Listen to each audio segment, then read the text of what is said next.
Hello friends, welcome back to CAC the education revolution. मैं विजेंद्र चौधरी आपका फिर से स्वागत करता हूं हमारी इस मैप की सीरीज़ में जो हम जारी कर चुके थे पिछले लेक्चर में। और हमने वर्ल्ड मैप के बारे में काफ़ी अच्छी जानकारी देखी थी। उसमें बहुत ही इंटरेक्टिव और इंटरेस्टिंग मैप्स थे। अब ये मैप्स की स्टडी आखिर महत्वपूर्ण क्यों है, इसका सबसे बड़ा पैमाना वो होता है कि क्या पिछले कुछ क्वेश्चंस इसमें पूछे गए हैं, क्या पहले एग्ज़ाम्स के पॉइंट ऑफ व्यू से कितना इम्पॉर्टेंट है, ये चीज़ सबसे महत्वपूर्ण है। तो देखिए, कुछ पिछले सालों के प्रश्न, प्रीवियस ईयर क्वेश्चंस मैं आपके साथ डिस्कस करूंगा और इस लेक्चर के एंड में मैं आपको इन सब का उत्तर दूंगा विथ मैप्स में आपको समझाया जाएगा और आप खुद चुटकियों में से हल कर पाएंगे। तो ठीक है, देखिए इस पूरे लेक्चर की सीरीज़ की, मैप सीरीज़ की जो मेन गोल है पढ़ने का, वो ये है कि हम मैप्स को लेकर बिल्कुल फैमिलियर हो जाएं और एकदम आसान हमें लगे कि मैप्स से रिलेटेड जो भी क्वेश्चन है वो हम इजीली सॉल्व कर सकते हैं और इसमें कुछ भी ऐसा नहीं है जो हम समझ नहीं सकते या कुछ मुश्किल या टफ हो। ठीक है, तो चलिए मैं आपको फैमिलियर कराने की इस श्रृंखला को आगे लेकर चलता हूँ। कुछ क्वेश्चन हम लोग देख लेते हैं। यहाँ पे कुछ क्षेत्र दिए गए हैं और कुछ देशों के नाम। अब इन्हें मैच करना है और बताना है कि क्या कैटालोनिया स्पेन में है, क्या क्रीमिया हंगरी में है, मेडा। और ये सब रिसेंटली न्यूज़ में या समाचारों में आए थे। रिसेंटली जब ये प्रश्न आया यूपीएससी 2018 में, उस समय ये बार बार समाचारों में आ रहे थे। तो हम लोग कई बार ये नाम तो सुनते हैं बट उसे हम एसोसिएट नहीं कर पाते क्योंकि हम नक्शों से, मानचित्रों से थोड़ा सा अनभिज्ञ रहते हैं। ठीक है, और अगला क्वेश्चन बताता हूँ मैं। यूपीएससी 2014 में पूछा गया था कि तुर्की यानी टर्की किसके बीच अवस्थित है, किन दो सागरों के बीच में। अगर यूरोप और एशिया का मैप आपने पढ़ा तो आप बता सकते हैं। चलिए काम करिए, आप मुझे इसका उत्तर दीजिए कमेंट में अभी, अगर आप इसे जानते हैं, और मैं बाद में इसका आपको सही आंसर जरूर बताऊंगा। फिर मेडिटेरेनियन सी यानी भूमध्य सागर से किन देशों की सीमा या बॉर्डर बनती है। कुछ देश यहाँ पे दिए गए हैं, सब एशियाई देश मुझे लग रहे हैं, आगे देखेंगे हम इसे। फिर गोलन हाइट्स, ये भी बार बार समाचारों में आता रहता था। ठीक है, तो इससे रिलेटेड प्रश्न पूछा कि आखिर है कहाँ गोलन हाइट्स। कुछ दो देशों के बीच में या दो या तीन देशों के बीच में एक विवादास्पद जगह है। ठीक है, इसे देखेंगे हम आगे। और एक और क्वेश्चन था, अगेन क्षेत्र या शहर और उनसे रिलेटेड देश, उनको मिलाने का। यूपीएससी 2018 में ये भी पूछा गया था क्योंकि ये भी बार बार न्यूज़ में आ रहा था।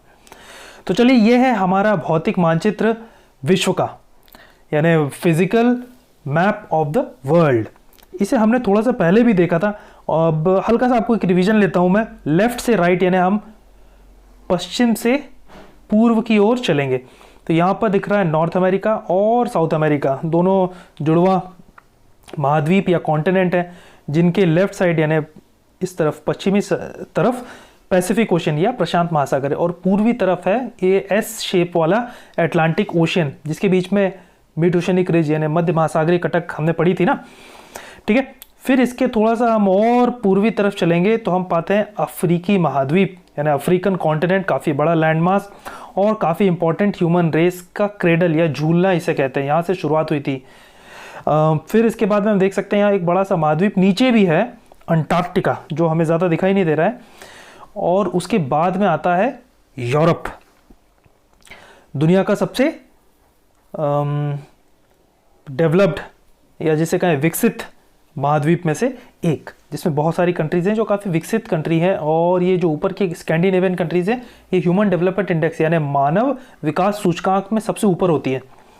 इसके बाद में आया हमारा घर, भारत का जो महाद्वीप है वो है एशियन महाद्वीप। और यहाँ पर पूर्वी तट पर एक और महाद्वीप है इंपॉर्टेंट, वो है ऑस्ट्रेलिया। तो टोटल कितने हमने 7 महाद्वीप और 5 महासागर, प्रशांत, अटलांटिक, इंडियन यानी हिंद, सदर्न दक्षिणी और आर्कटिक महासागर, ये 5 महासागर देखे थे। ठीक है, यहाँ तक क्लियर है। अब थोड़ा सा देखिए, हम देशों को जब कनेक्ट कर पाएंगे जब उनका राजनीतिक नक्शा यानी पॉलिटिकल मैप को पढ़ेंगे। फिजिकल फीचर से हमें ये समझ में आएगा कि कहाँ पर प्लेन एरिया है यानी निचली सतह, कहाँ पर ऊंचे ऊंचे पठार और पर्वत हैं, जैसे यहाँ पर है, यहाँ इस तरफ है, वो कितने लंबे हैं, कितना बड़ा एरिया उन्होंने लिया हुआ है। फिर महाद्वीप कितने एरिया में है और महासागर कितने बड़े क्षेत्रफल में है, ये सब चीज़ें। फिर कहाँ पर कौन से एरिया में हमेशा बर्फ़ जमी होती है और कौन से एरिया में हमेशा पानी गिर रहा होता है, जैसे कि ये भूमध्य रेखा वाला। चलिए अब हम देख लेते हैं एक बार इन देशों से हमारा परिचय कर लेते हैं। तो ये है रशिया जो एशिया में है, चाइना, इंडिया, ऑस्ट्रेलिया, बड़े बड़े देश अभी मैं आपको सिर्फ पॉइंट आउट कर रहा हूँ। Brazil, USA, Canada, Mexico, Algeria, ये कुछ बड़े बड़े देश है जो मैं आपको पॉइंट आउट कर चुका हूँ। सऊदी अरेबिया, काफ़ी बड़े क्षेत्रफल है इनका। अंटार्कटिका मैंने इसलिए नहीं बताया क्योंकि ये देश नहीं, सिर्फ एक महाद्वीप है। यहाँ पर परमानेंट यानी परमानेंट हैबिटेशन या मानव योग्य रहने जो जगह है वो नहीं है, और मानव बस्ती यहाँ पर परमानेंट नहीं है, इसलिए यहाँ पर कोई देश या कोई टेरिटरी वो नहीं है। ठीक है, तो आपको एक हल्का सा अंदाज़ा हो जाएगा कि आप देख सकते हैं नॉर्थ अमेरिका, ज़्यादा देश यहाँ पे दिख नहीं रहे हैं, है ना, ज़्यादा कलर्स आपको दिख नहीं रहे। साउथ अमेरिका में भी काफ़ी बड़े देश है, 2-3, ब्राज़ील, अर्जेंटीना, जबकि यहाँ आप देखते हैं जब अफ्रीका में आते हैं तो बहुत ज़्यादा देश हमें दिखाई देते हैं। हम अगर आते हैं यूरोप में तो छोटे छोटे से बहुत सारे देश हमें दिखाई दे रहे हैं। फिर एशिया में काफ़ी सारे देश हैं, यहाँ पर काफ़ी बड़े देश भी और काफ़ी छोटे छोटे आइलैंड जैसे देश भी हैं। फिर कुछ एक महाद्वीप हमें ऐसा दिख रहा है कि जहाँ पर बहुत ही कम देश या ऑलमोस्ट सिंगल देश लग रहा है ना, ऑस्ट्रेलियन कॉन्टिनेंट, या इसे ओशियाना जब कहेंगे तो 1-2 और आइलैंड्स या द्वीप इसमें हम ऐड कर देंगे।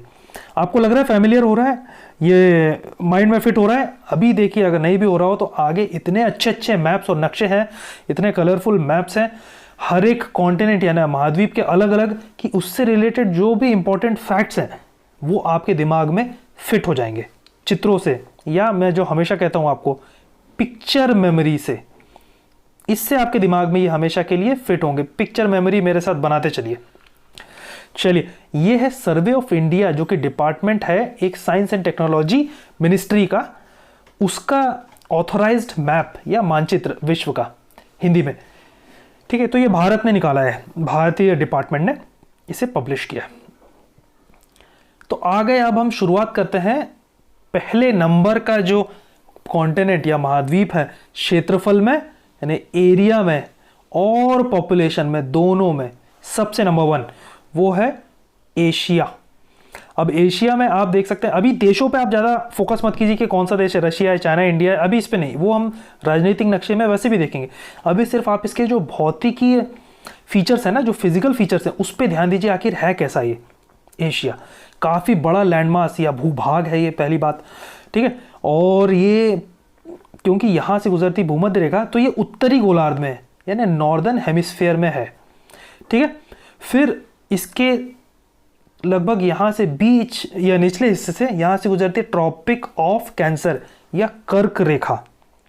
ठीक है, तो ये ट्रॉपिकल भी है, कुछ इसका हिस्सा ट्रॉपिकल यानी उष्ण कटिबंधीय एरिया है, और कुछ हिस्सा टेम्परेट और पोलर यानी उपोष्ण और ध्रुवीय वहाँ का है। अब आप देख सकते हैं कि इसमें है इंडियन ओशियन एक इंपॉर्टेंट, हिंद महासागर, और पैसिफिक ओशियन प्रशांत महासागर, दो तरफ से ये घिरा हुआ है बड़े बड़े महासागर से। फिर कुछ यहाँ पे सागर भी हैं, जैसे रेड सी है, फिर कुछ खाड़ियाँ हैं, ये बे ऑफ बंगाल एक खाड़ी है। ठीक है, कुछ बड़ी बड़ी सी आप लेक्स या झीलें यहाँ देख रहे हैं, जिसमें कि दुनिया की सबसे बड़ी झील कैस्पियन सी भी है, खारे पानी का कैस्पियन सागर। और आप देख सकते हैं सबसे इंपॉर्टेंट चीज़ जो इसे डिफाइन करता है यहाँ की क्लाइमेट या मौसम को, वो है ये तिब्बती पठार और हिमालय। यहाँ पर आप देख सकते हैं हिमालय रेंज, इस तरफ है हिंदू कुश, और यहाँ पे पामीर नॉट, जहाँ से सुलेमान रेंज, कीरतार रेंज वगैरह वगैरह यहाँ से निकलती हैं बहुत सारी। तो नॉट एक बन गई है, एक गिठान बन गई है यहाँ पर, किसकी? पर्वतों की श्रृंखलाओं की। यहाँ से पर्वत श्रृंखला निकलती हैं बहुत सारी। फिर आप देख सकते हैं काफ़ी सारे आइलैंड्स या द्वीप यहाँ पर दिखाई दे रहे हैं। तो ये इतने सारे द्वीपों का निर्माण या एक उत्पन्न ये किस तरह से हुआ है? तो ये जो पैसिफिक की प्लेट है, प्रशांत महासागर की ओशियानिक प्लेट यानी महासागरीय भूपर्पटी, ये इसका सबडक्शन हो रहा है किसके नीचे? ये कॉन्टिनेंटल प्लेट के नीचे। ठीक है, तो महाद्वीपीय जो प्लेट है उसके नीचे महासागरीय प्लेट नष्ट होती है। जब नष्ट होती है तो फिर बहुत सारे ज्वालामुखी उद्गार होते हैं और उससे आइलैंड या महाद्वीप बनते हैं, वॉल्केनिक इरप्शन की वजह से, सॉरी द्वीप बनते हैं। तो इधर बहुत सारे हम देख सकते हैं। अब आपको समझ में आ रहा होगा फिजिकल फीचर किस तरह से, भारत यहाँ से ऊपर आके टकराया तो हिमालय का निर्माण हो गया, यहाँ पे ये प्लेट नीचे गई, नष्ट हुई तो ज्वालामुखी उद्गार हुआ तो बहुत सारे आइलैंड्स या द्वीपों का निर्माण हो गया। ठीक है, कुछ इस तरह से चीज़ें चल रही हैं। यहाँ से ये स्प्लिट हो गया यानी जुदा हो गया, डाइवर्जेंस है यहाँ पर, तो क्या हो गया? यहाँ पर एक नवीन सागर का निर्माण हो गया, एक नेसेंट सी का निर्माण हो गया, रेड सी। ठीक है, क्लियर हो रहा है। अब हम चलते हैं इसका राजनीतिक नक्शे को देखने। तो ये है दुनिया का सबसे बड़ा देश रशिया, रूस। ये एशिया में है, चाइना एशिया में है जो कि दूसरे या तीसरे नंबर पे आता है, अभी जब सीक्वेंस हम देखेंगे तो देखेंगे, ठीक है। और इंडिया 7वें नंबर का सबसे बड़ा देश, फिर कजाकिस्तान भी है यहाँ पर। तो एशिया में बहुत बड़े बड़े देश हैं एरिया के यानी क्षेत्रफल के हिसाब से, और ये पॉपुलेशन के हिसाब से भी काफ़ी बड़े हैं। चाइना तो हम जानते हैं कि दुनिया का सबसे बड़ा देश है पॉपुलेशन या जनसंख्या के हिसाब से, उसके बाद का नंबर आता है भारत का, ठीक है। फिर इंडोनेशिया में भी काफ़ी ज़्यादा पॉपुलेशन है, पाकिस्तान की पॉपुलेशन, रशिया की पॉपुलेशन, ये सब बहुत ज़्यादा जनसंख्या वाले देश हैं।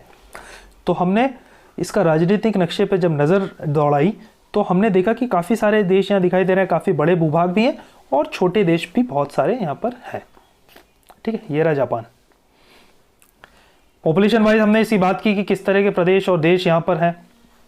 अब आते हैं थोड़ा सा जो फिजिकल फीचर्स के इंपॉर्टेंट पॉइंट्स पर, कुछ ऐसे फैक्ट जो आपको काम आएंगे।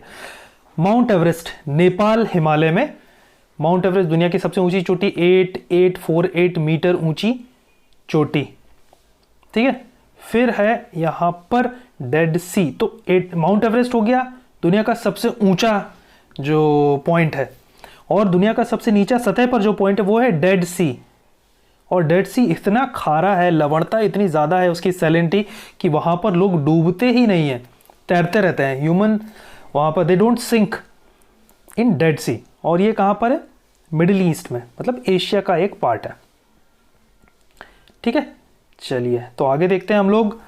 ये है एशिया महाद्वीप की सबसे लंबी रिवर या नदी, यांगत्जे, यांगत्जे, ठीक है, जो कि चाइना में है। और इसमें आप देख सकते हैं बहुत सारे इंपॉर्टेंट शहर हैं, चोंगक्विंग, वुहान, नंजिंग और शंघाई। अब वुहान तो बहुत ज़्यादा फेमस हो ही चुका है, शंघाई आप जानते थे कि काफ़ी बड़ा शहर है। और ये कहाँ पे? चीन में है ये रिवर। अब अगर नदी की बात निकली तो हम भारत की इंपॉर्टेंट नदी की बात ज़रूर करेंगे। गंगोत्री से निकलती है, कई सारे शहरों से होते हुए कानपुर, इलाहाबाद, वाराणसी, पटना, बंगाल में जाकर ये मिलती है ब्रह्मपुत्र से, और पद्मा और मेघना बनकर बहुत बड़ा एक डेल्टा बनाती है, गंगा ब्रह्मपुत्र डेल्टा, ठीक है। ये आपको क्लियर है, गंगा के बारे में वैसे भी आप जानते हैं। और जब हम इंडिया ज्योग्राफी अच्छे से पढ़ेंगे, भारत का भूगोल, तब आपको एकदम क्लियर होगा, एक एक लेक्चर में बहुत अच्छे से बताया जाएगा कि किस तरह से कैसा नदियों का प्रवाह क्षेत्र है भारत में। चलिए तो दूसरे नंबर का जो हमारा आज का महाद्वीप है जिसकी स्टडी या अध्ययन हम कर रहे हैं वो है अफ्रीका। मैं साइज़ के हिसाब से आज लेकर चल रहा हूँ, जैसे जैसे साइज़ कम होता जाएगा वैसे वैसे वो महाद्वीप का नंबर नीचे आता जाएगा, ठीक है। तो साइज़ के हिसाब से, पॉपुलेशन के हिसाब से नहीं चल रहा हूँ। पॉपुलेशन की मैं आपको जनसंख्या की जो नंबरिंग है वो पहले बता चुका हूँ पिछले लेक्चर में, फिर भी एक इन्फॉर्मेशन के लिए बता देता हूँ कि दूसरा सबसे जनसंख्या वाला महाद्वीप या कॉन्टिनेंट भी है। अब आप देख सकते हैं यहाँ पर ये बहुत सारी लेक्स आपको दिखाई दे रही हैं। ये लेक्स हैं क्योंकि यहाँ पर हो रहा है स्प्लिट, ये अभिसरण सीमा है, डाइवर्जेंस वाली ये बाउंड्री है। तो यहाँ पर ये हिस्सा जा रहा है इधर, ये हिस्सा जा रहा है इधर, तो बहुत सालों बाद, कई लाखों करोड़ों सालों बाद ये हिस्सा अलग हो जाएगा। ये अफ्रीका की एक खासियत है, ठीक है। अफ्रीका में से गुजरती है यहाँ से भूमध्य रेखा, यहाँ से निकलती है ट्रॉपिक ऑफ कैंसर यानी कर्क रेखा, और नीचे से जाती है ट्रॉपिक ऑफ कैप्रिकॉन या मकर रेखा। तो एकमात्र महाद्वीप है जहाँ से 3 रेखाएं गुजरती हैं। तो पूरा का पूरा जो ट्रॉपिकल रीजन है यानी उष्णकटिबंधीय क्षेत्र है वो इसके अंदर आता है। फिर आप देख सकते हैं यहाँ पे अटलांटिक ओशियन, अटलांटिक महासागर, और इस तरफ है इंडियन ओशियन, हिंद महासागर। यहाँ पर आप देख सकते हैं मेडागास्कर करके एक बहुत बड़ा आइलैंड या द्वीप है, और ऊपर है भूमध्य सागर, मेडिटेरेनियन सी, ठीक है। क्लियर हो रहा है? अब यहाँ पे कुछ ऊंचे क्षेत्र हैं, हम उनको देखेंगे कि वहाँ पर क्या है। ये है इसका राजनीतिक नक्शा या पॉलिटिकल मैप। ध्यान से देखिए, आपको बार बार ये बनाने में काम आएगा सारे नक्शे जो मैं आपको बता रहा हूँ। इसमें कुछ इंपॉर्टेंट देश हम देख लेते हैं, अल्जीरिया है, लिबिया है, ये सब भूमध्य सागर से जुड़े हुए हैं, ठीक है। जैसे ये नीचे देखेंगे हम, साउथ अफ्रीका है, तो यहाँ पे है, मिलता है 2 सागर, इंडियन ओशियन और अटलांटिक ओशियन।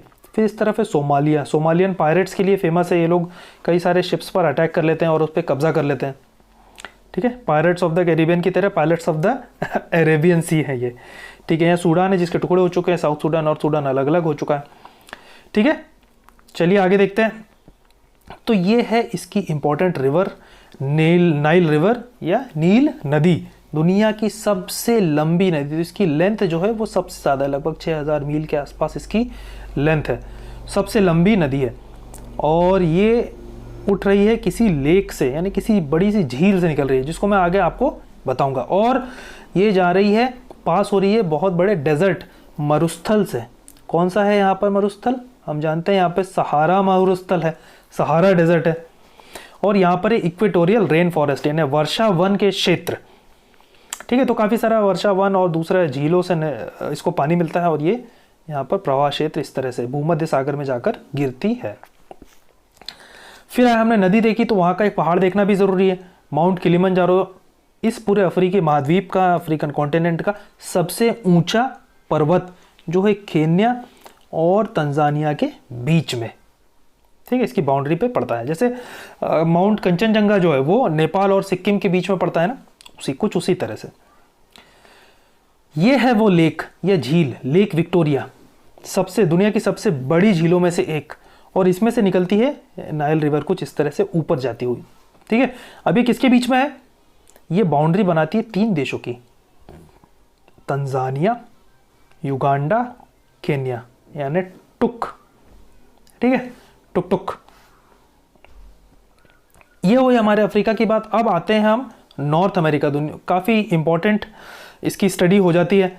पहले फिजिकल फीचर्स देखेंगे सिर्फ, आप थोड़ा सा नक्शे को दिमाग में फिट करने की कोशिश कीजिए। पश्चिम में है प्रशांत महासागर, पूर्व में है अटलांटिक महासागर, अटलांटिक ओशियन।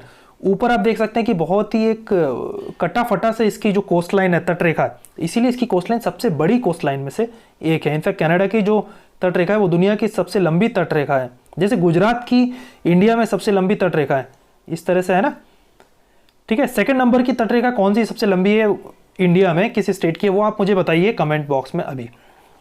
फिर यहाँ शुरू होता है रॉकी माउंटेन्स, काफ़ी लंबी पर्वत श्रृंखला है, 3000 मील लंबी पर्वत श्रृंखला है, जो लगभग पूरे इस महाद्वीप को, इसके पश्चिमी हिस्से को कवर करती है, ठीक है। फिर ये जुड़ा हुआ है यहाँ नीचे से पनामा, जहाँ पर एक देश है, और पनामा कैनाल बनी हुई है साउथ अमेरिका से, और यहाँ छोटे छोटे कुछ आइलैंड्स हैं जिनके बारे में अभी आपको मैं बताऊंगा।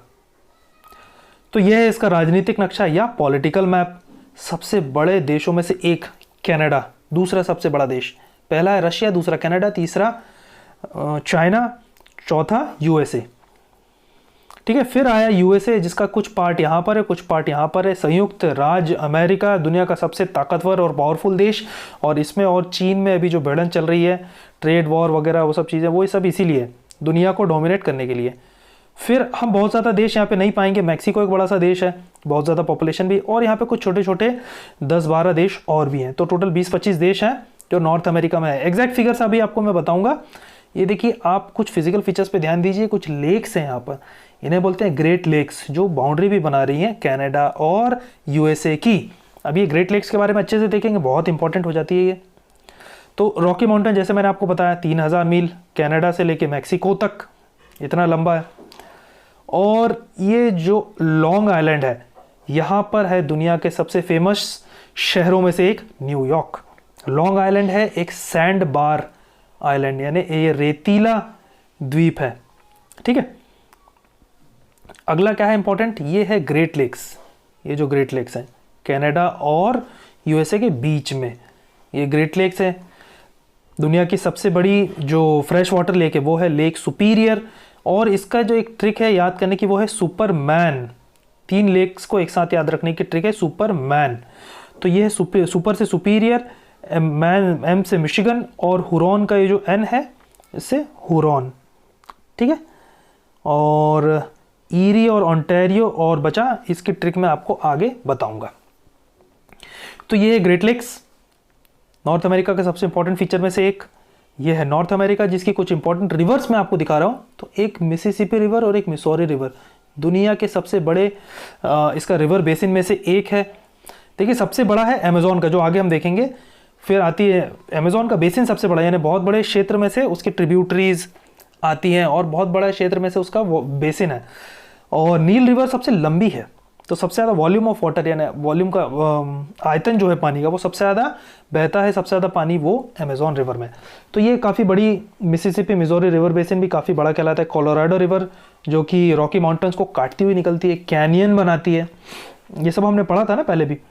फिर यहाँ पे कैरिबियन सी, कैरिबियन आइलैंड, जहाँ से वेस्ट इंडीज़ की टीम है, क्रिकेट यहाँ पे खेला जाता है, काफ़ी पॉपुलर है, चर्चित है। और सेंट्रल अमेरिका में यहाँ पर है पनामा, जहाँ से पनामा कैनाल गुजरती है, प्रशांत महासागर और अटलांटिक महासागर को जोड़ती है वो। फिर आते हैं हम अगले जो इंपॉर्टेंट और साइज के हिसाब से जो नेक्स्ट सबसे बड़ा महाद्वीप है वो है साउथ अमेरिका। तो पहला हमने देखे एशिया, दूसरा हमने देखा अफ्रीका, तीसरे पे नॉर्थ अमेरिका और चौथे पे साउथ अमेरिका। साउथ अमेरिका के फिजिकल फीचर में सबसे इंपॉर्टेंट जो पॉइंट है ना वो ये है, एंडीज पर्वत श्रृंखला। जो पूरी पर्वत श्रृंखला चल रही है, दुनिया की सबसे लंबी पर्वत श्रृंखला, लगभग 7000 किलोमीटर लंबी। और ये जो एंडीज शब्द है, इसी से एंडेसिटिक रॉक को नाम मिला है। यहाँ पर भी आप पश्चिम में देखेंगे प्रशांत महासागर है, पूर्व में देखेंगे कि अटलांटिक महासागर है। इधर है प्रशांत महासागर, इधर है अटलांटिक महासागर।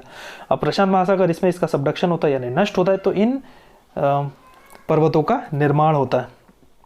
ठीक है, फिर यहाँ पे आप देख सकते हैं एक इंपॉर्टेंट रिवर, जिसके बारे में अभी डिटेल में मैं आपको बताऊंगा। बहुत बड़ा क्षेत्र, अभी हमने बात की भी थी इसके बारे में, और काफ़ी नीचे तक ये महाद्वीप जाता है, ऑस्ट्रेलिया के भी काफ़ी नीचे जाता है। तो दक्षिणी गोलार्ध में सबसे बड़ा हिस्सा अगर किसी महाद्वीप का है तो वो है साउथ अमेरिका का।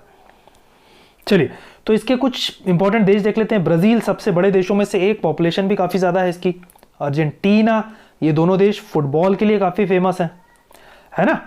फिर है आपका बोलीविया, सबसे हाईएस्ट प्लेट्यू है, जो मतलब काफ़ी हाईएस्ट तो नहीं है, हाईएस्ट तो तिब्बतन प्लेट्यू है, तिब्बतन पठार है, लेकिन ये सबसे ऊंचे देशों में से एक है। ठीक है, फिर यहाँ पे पेरू बोलीविया पर एक लेक भी है, लेक टिटिकाका, जो सबसे ऊंची लेक में से एक है। वेनेजुएला, जहाँ पे बहुत सारे आपको पेट्रोलियम रिजर्व या पेट्रोलियम स्रोत मिलते हैं। तो ये है वो अमेज़न रिवर। वर्षा वन, बहुत बड़ा यहाँ पर वर्षा वन का क्षेत्र है, बहुत सारे वन है और वनों की कटाई भी बहुत ज़्यादा हो रही है, तो सबसे ज़्यादा नुकसान भी यहाँ पर हो रहा है आजकल। ठीक है, अब अमेज़न रिवर आप देख सकते हैं कि ये यहाँ से निकलती है और जाकर अटलांटिक महासागर में गिर जाती है। तो ये ऊंचे एंडीज पर्वतों से निकलती है, लेकिन इसकी बहुत सारी ट्रिब्यूटरीज हैं। इनफैक्ट आज तक भी बहुत सारी नई नई ट्रिब्यूटरीज इसकी फाउंड की जा रही हैं, मिल रही हैं। ठीक है, तो ये हुई अमेज़न रिवर, देख सकते हैं सबसे इंपॉर्टेंट रिवर्स में से एक है। और एक और चीज़ बताना चाहूँगा मैं, ये जो वर्षा वन है ब्राज़ील के, इन्हें कहते हैं लंग्स ऑफ द वर्ल्ड। इन्हें ये श्वसन तंत्र है पूरी दुनिया के, इतने ज़्यादा यहाँ पे वन क्षेत्र है, बहुत बड़ा कार्बन सिंक है ये, तो काफ़ी इंपॉर्टेंट है। ये साउथ अमेरिका का एंडीज पर्वत श्रृंखला, और यहाँ पर है लेक टिटिकाका, दुनिया की हाईएस्ट लेक। ठीक है, ये क्लियर है, पेरू बोलीविया के बॉर्डर पर है। फिर आते हैं हम अगले जो सबसे बड़े महाद्वीप है, वो है अंटार्कटिका। यहाँ पे छोटा सा दिख रहा है, जब हम फ्लैट बनाते हैं ना पूरा नक्शा, तो ऐसा लंबा सा खिंचा हुआ दिखता है ये।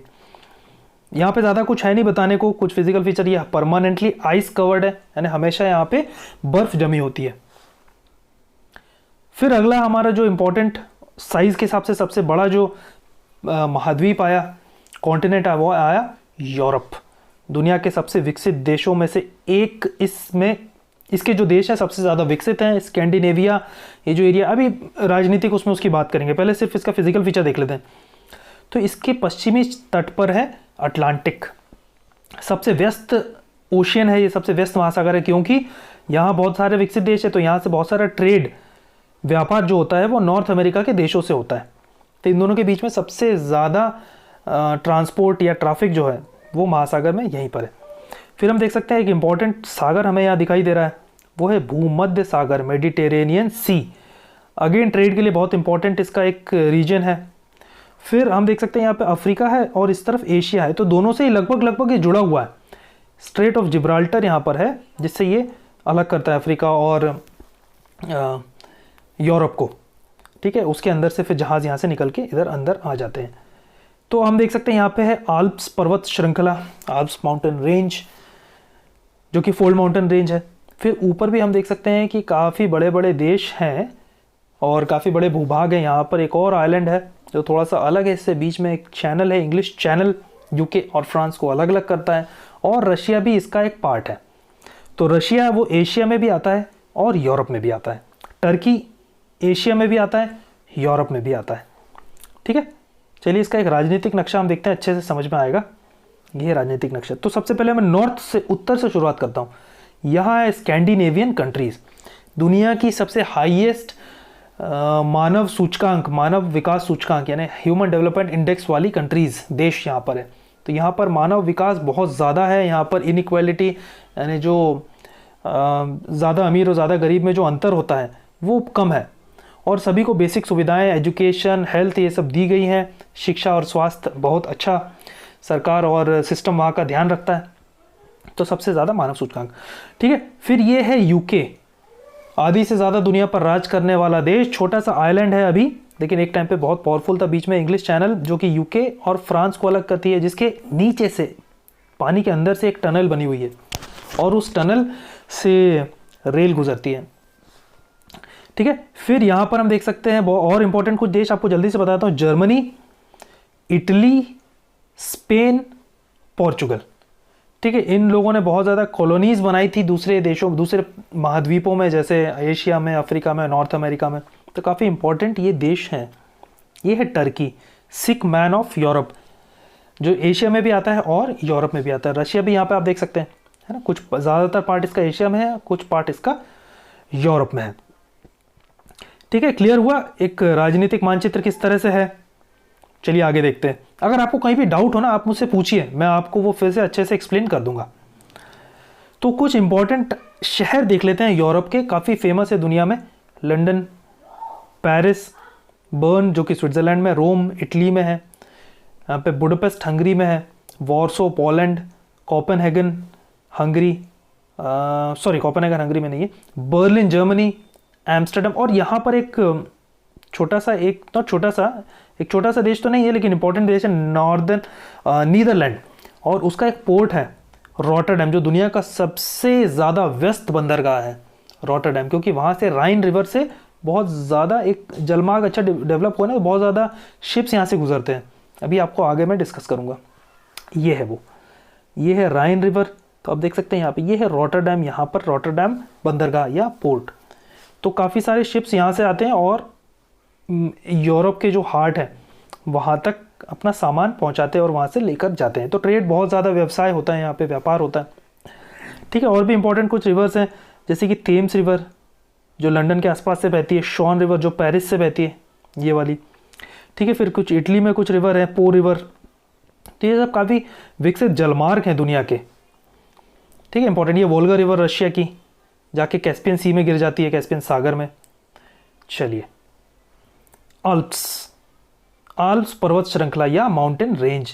अब इसके बहुत सारे हिस्से हैं। जो फ्रांस में जो हिस्सा है वो फ्रेंच आल्प हो गया, जो स्विट्ज़रलैंड में वो स्विस आल्प्स हो गया, इटली वाला इटालियन आल्प्स हो गया। तो इस तरह से ये फोल्ड माउंटेन एक पर्वत श्रृंखला है। काफ़ी अच्छे यहाँ पर हिल स्टेशन और स्की यानी जो बर्फ़ में स्पोर्ट्स होते हैं उससे रिलेटेड बहुत डेवलप्ड जगह है यहाँ पर।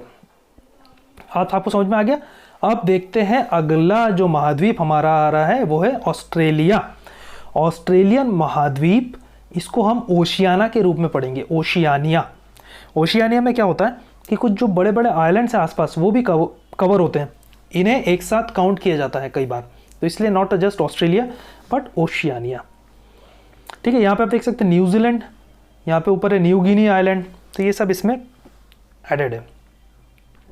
तो इसका राजनीतिक नक्शा हम जब देखेंगे, ऑस्ट्रेलिया एक अपने आप में एक कॉन्टिनेंट और एक देश भी है, काफ़ी इंपॉर्टेंट देश है। फिर यहाँ पे आप देख सकते हैं न्यूजीलैंड, छोटा सा देश है, 50-60 लाख की इसकी जनसंख्या है सिर्फ, लेकिन आप देख सकते हैं कि कितना इंपॉर्टेंट है, ट्रेड और स्पोर्ट्स में काफ़ी आगे है। यहाँ पर है न्यू गिनी और छोटे छोटे बहुत सारे देश हैं, जैसे फिजी है, सोलोमन आइलैंड्स है, नौरू है, तुवालू, बहुत सारे छोटे छोटे देश हैं। तो ये सब मिला के बनते हैं ओशियानिया, ठीक है। अब ये आई इसके फिजिकल फीचर में एक इंपॉर्टेंट चीज़ जो आपको बतानी थी वो थी ग्रेट डिवाइडिंग रेंज। कुछ दुनिया की लंबी लंबी पर्वत श्रृंखलाओं में से एक, जैसे हमने हिमालय, आल्प्स, एंडीज, रॉकीज ये सब देखे, वैसे ही ग्रेट डिवाइडिंग रेंज एक काफ़ी बड़ी पर्वत श्रृंखला है। और आप देख सकते हैं कोई एक इंपॉर्टेंट चीज़ बताऊंगा मैं, ये जो Perth, Adelaide, Melbourne, Canberra, Sydney, ये सभी जो इम्पोर्टेंट देश, इस देश के जो शहर हैं ऑस्ट्रेलिया के, वो सभी सदर्न कोस्ट पे यानी दक्षिणी तट पर ही है। क्योंकि इसका बहुत बड़ा एरिया जो है, ऊपर का ये जो क्षेत्र है, ये पूरा का पूरा मरुस्थल या डेजर्ट है। तो यहाँ पर हैबिटेबल यानी मानव रहने योग्य भूमि ये नहीं है। तो ज़्यादातर जो बसाहट है वो सिर्फ नीचे है। और इतने बड़े कॉन्टिनेंट की जो पूरी जनसंख्या वो सिर्फ 2-2.5 करोड़ है, बस, उससे ज़्यादा नहीं है। तो आप देख सकते हैं कि बहुत सारा तो रहने योग्य है ही नहीं। चलिए, तो इस ग्रेट डिवाइडिंग रेंज से ही आप देख सकते हैं समानांतर एक तरह से बहुत इंपॉर्टेंट जो चीज़ है वो है great barrier reef basin. Great barrier reef जिसे हम महासागरों का वर्षावन या rain forest of the ocean भी कहते हैं। इतनी ज़्यादा यहाँ पे बायोडाइवर्सिटी या जैव विविधता है जो पर्यावरण के लिए बहुत इंपॉर्टेंट है। और यहाँ पर आजकल प्रवाल निरंजन की जो समस्या है वो सबका ध्यान खींचे हुए है।